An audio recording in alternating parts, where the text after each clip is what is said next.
Greetings and welcome back to Tiger Dragonstorm's podcast, the Spiritual Awakening Show.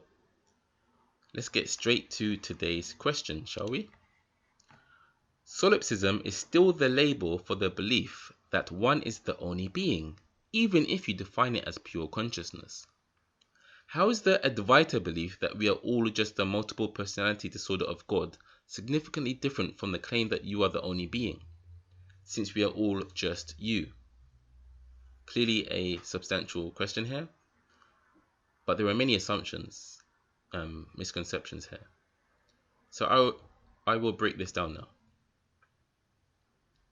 First of all, if you don't know what Solipsism is, it's basically the philosophy or school of thought that there is just your mind, or that you cannot prove that anything exists outside of your mind, or you are the only self, when all other selves are imaginary, but you are the real self, you are the real mind. Advaita, you probably know by now, but if you don't, it's a Sanskrit word which basically means not two, or non-dual. The suggestion that there isn't two of anything. There isn't a me, there isn't a you. There just is what is. And that which is singular. That's a basic way of understanding for right now. So the first thing I need to correct is the claim or statement where he says, even if you define it as pure consciousness, meaning Solipsism is still the label for the belief that one is the only being, even if you define it as pure consciousness. No, because as I just said, Solipsism is in regards to the mind. Solipsism is relative, meaning there is my mind and all other people are in my mind. That's relative because the other people are relative to your mind. Also, the mind is something that we can talk about. So it's an object to what we truly are, actually. The mind comes and goes. Thoughts come and go. Thoughts have color, pictures. The mind can go crazy. The mind can be calm. All these different experiences happen with the so-called mind. That which we call pure consciousness in the Advaita tradition, what we are trying to point to in the full understanding that we can't point to what we truly are with words, but we try. You could even say as soon as we try to talk about it, we are not talking about it. Pure consciousness in the Advaita sense is that which is completely devoid of anything. It has no dimensions, no color. It wasn't born, it wasn't created, it cannot move, it cannot die, it cannot change, it cannot go crazy. It cannot have a want and a desire like the mind. Those are all fleeting, transient things that we call emotions or like I said, desires, thoughts. That's not what the pure consciousness that we are talking about is. The mind that even has the suggestion or belief that it is the only mind, that appearance is appearing within what? It's appearing within what we call pure consciousness.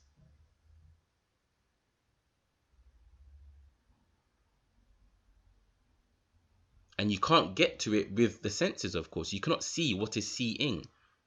You cannot see what is thinking. But it's pure. Or rather, that's why we say it's pure. And the word we use in our culture is consciousness. So as soon as you use the words pure consciousness, you are no longer talking about solipsism. Solipsism is like a surface school of thought because it's still suggesting duality. As soon as you say mind, you are actually saying, I am observing the mind. That's dualistic.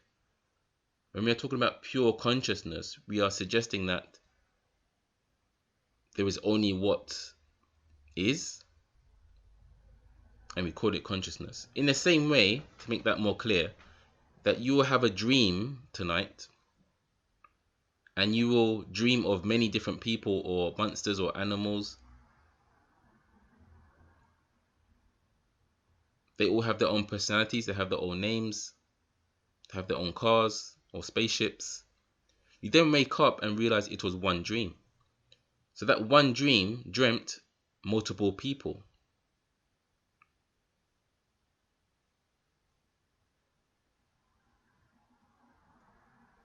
Effortlessly, might I add.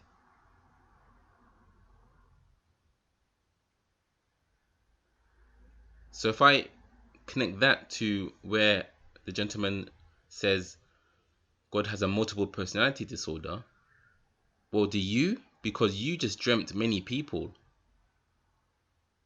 or you can dream of many people. You can even just imagine right now. Just imagine a man called Winston, and now imagine a woman called Kelly. You are now imagining three personalities: Winston, Kelly, and you, the one who's imagining. That does not mean you have a multiple personality disorder, of course. It's effortless. It's completely free of confusion. Even if someone did have so-called multiple personality disorder, that would still be appearing to that pure consciousness. There has to be a background of experience, and there is a background of experience. It's consciousness. What we call consciousness, anyway.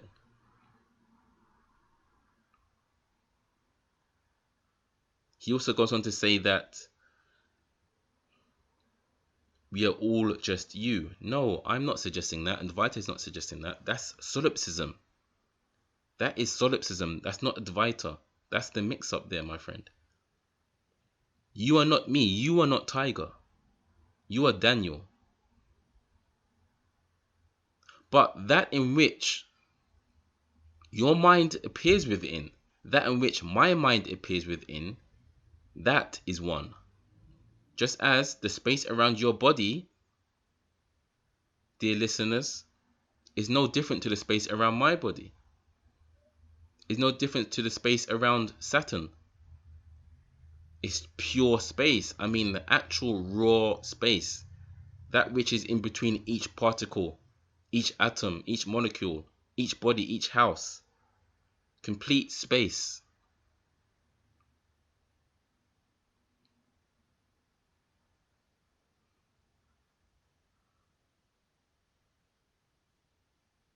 That is singular.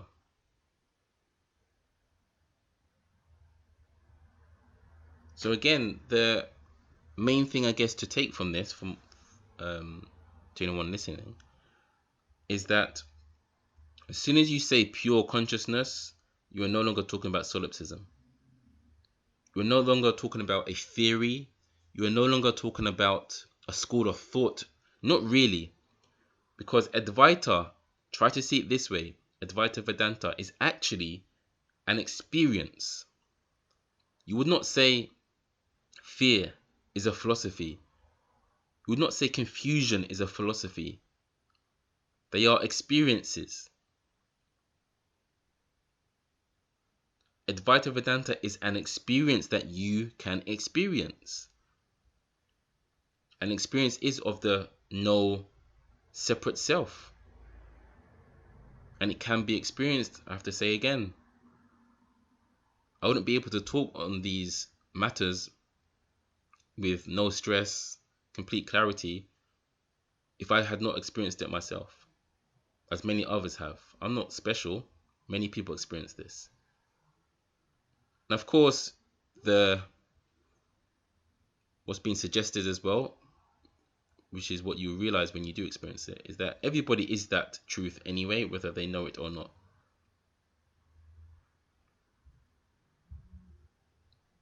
And just to go back to the multiple personality disorder of God statement, you dream many people at night. Okay, you, the self that you take yourself to be right now,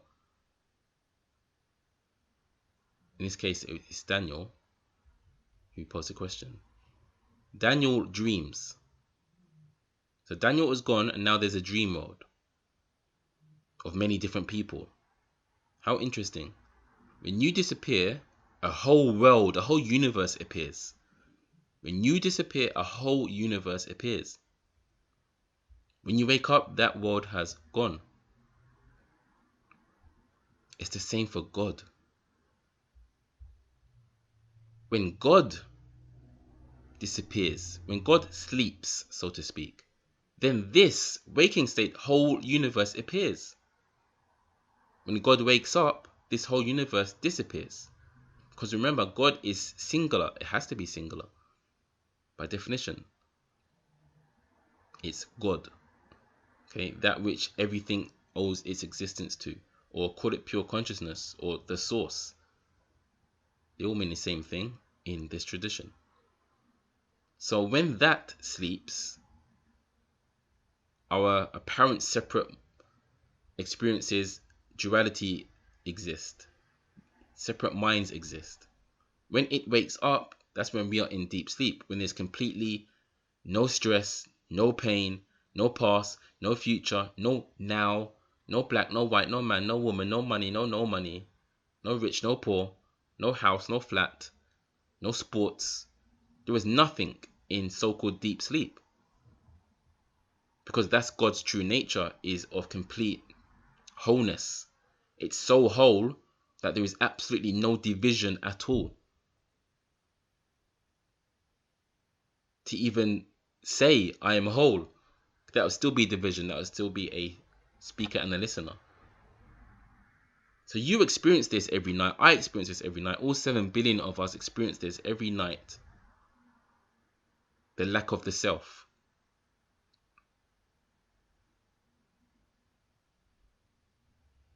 So do you see how similar that is?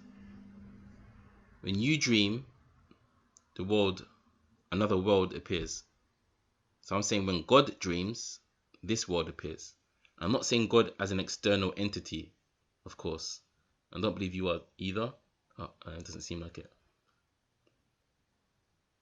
God, again, is another word for the source, and what I'm essentially saying is the source is you. Because you are conscious, thus you are consciousness.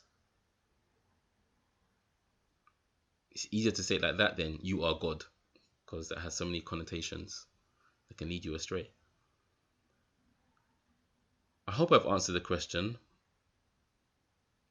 I'll just go over it one more time before I end the podcast. So again, solipsism is suggesting that there is one mind. As I said, the mind appears within something, so it's not the mind that is singular. It's that in which the mind appears within, because everybody's mind appears within that no thingness that we cannot label, touch, yet it's self-evident that we are conscious and conscious of the mind. Pure consciousness is not the same as the mind. Again, pure consciousness is that in which the mind appears within. How is the Advaita belief different? Again, it's suggesting that there is no self. There is no separate self that is thinking or becoming enlightened or doing anything. Just as you can see that you cannot stop your thoughts. So right there you see that there isn't a self. Otherwise you would be able to stop your thoughts. And you are not all just me, Tiger. No, that's not the suggestion. There is only me. There is only you. That's for sure. But what the me and the you are appearing within is singular. So essentially, we are the same. But within appearances, we are different. The dream analogy is often the best analogy. Again, it appears that there are many people, but there is one mind. So I hope that helps, and please follow, subscribe to the podcast, whether you are listening or watching. If you are watching, I'll wave here. Hello. And have a wonderful day or evening. Thank you for listening or watching this episode. If you are listening to it on my podcast, please follow. If you're watching this podcast on YouTube, please subscribe, and you'll stay up to date with the latest answers to the many interesting questions that the spiritual world has to offer. See you in the next one.